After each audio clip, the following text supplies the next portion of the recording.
Hi, I'm Diana Dalhoun, And I'm Rob Roll of Black Seed Bagels. and we're going to teach you how to make bagels at home.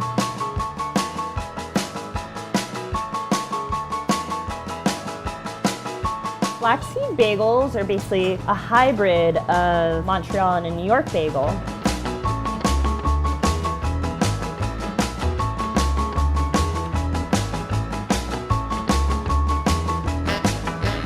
And so we're just going to start with the rolling process. So these balls are about 4-ounce balls that we let rest overnight to add more flavor, to add a little bit more texture. It's important to start in the center because you're pushing the air to the edges. Once you start in the center, you want to get about the width and depth that you want your bagel to be. We prefer ours a little bit smaller with a bigger hole.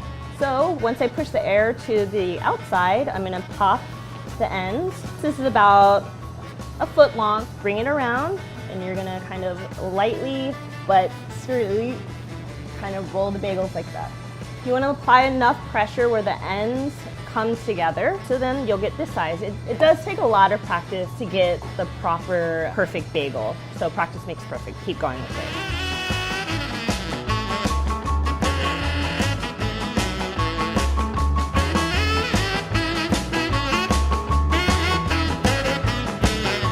Bring them over to the steam kettle. You want to definitely give them a little loosen from the board. You're going to let them sit in there for about 5 to 6 minutes, depending on what kind of texture you want. The longer you leave it in the water, the more chewy it will get. Less time you leave them in the water, the more softer and bread-like it will be rather than a bagel texture.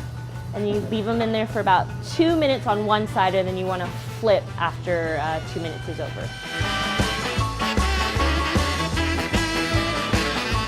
So Diana put these in about 5 minutes ago. They've been flipped on both sides, so they're about ready to pull.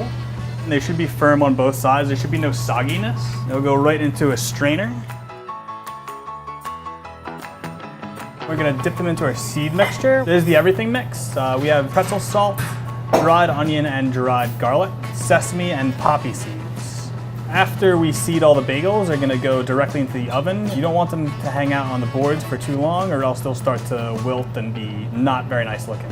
The wood fire oven is a bit more of a laborious process than a regular oven. It requires a lot of attention. At home, you kind of just have to use what you have. So we've just flipped them onto the hearth. We'll leave them there for about 2 to 3 minutes before we flip them again, and we'll continue to do that until they're completely baked, roughly 10 to 12 minutes.